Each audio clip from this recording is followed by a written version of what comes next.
Сәлем қыздар, сіздермен бірге өте дәмді болып шығатын борщ дайындайтын боламыз. Ең алдымен етімізді қазанымызға салып қайнатамыз. Ет салған кезде қасына кішкене сүйек салып жіберсеңіздер және ұзағырақ қайнатқан сайын сорпаларыңыз маңғазданып дәмді болып шығады. Етіміз қайнаған соң бетіндегі көбігін алып, 1,5-2 сағаттай баяу отта қайнатамыз. Татымына қарай тұз қосамыз.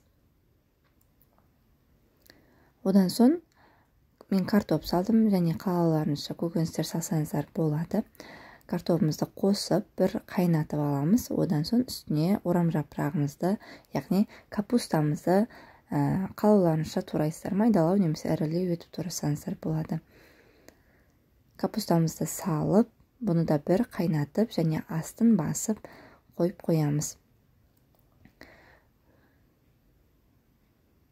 Картопы сәл пісіңкірегенше біздің сорпамыз дайын болып қалады.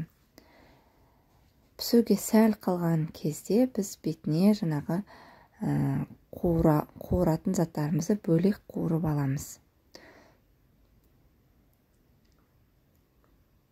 Міне салып, араластырып, бетін жауып баяу отта қойып қоямыз.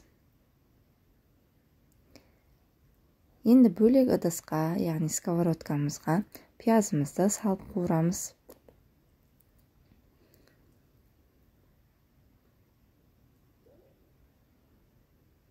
Оның үстінен үккіштен өткізілген сәбізімізді және үккіштен өткізілген қызылшамызды саламыз.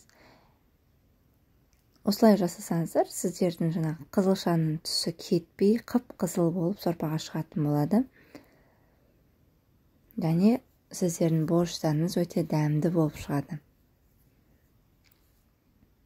Осының үстіне қызылшамызды саламыз. Менде тек бір ғана қызылша қалыпты. Егер сіздер 2 және үлкенірек қызылша қоссаңыздар, сіздердің сорпаларыңыз мүлде қып-қызыл болып, әдемі болып шығатын болады.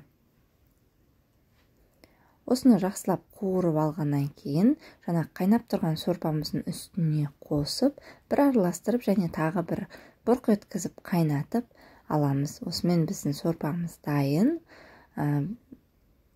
Қосып алып, араластырып, жақсылап ұсына берсеңіздер болады. Ішіндегі етті бөлек алып, турап қосып аламыз.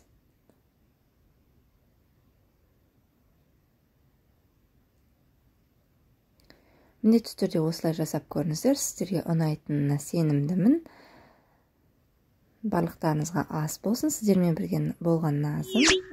Видео ұнаса каналыма тіркеліп, лайк, комментарий қалдыруды ұмытпаңыздар.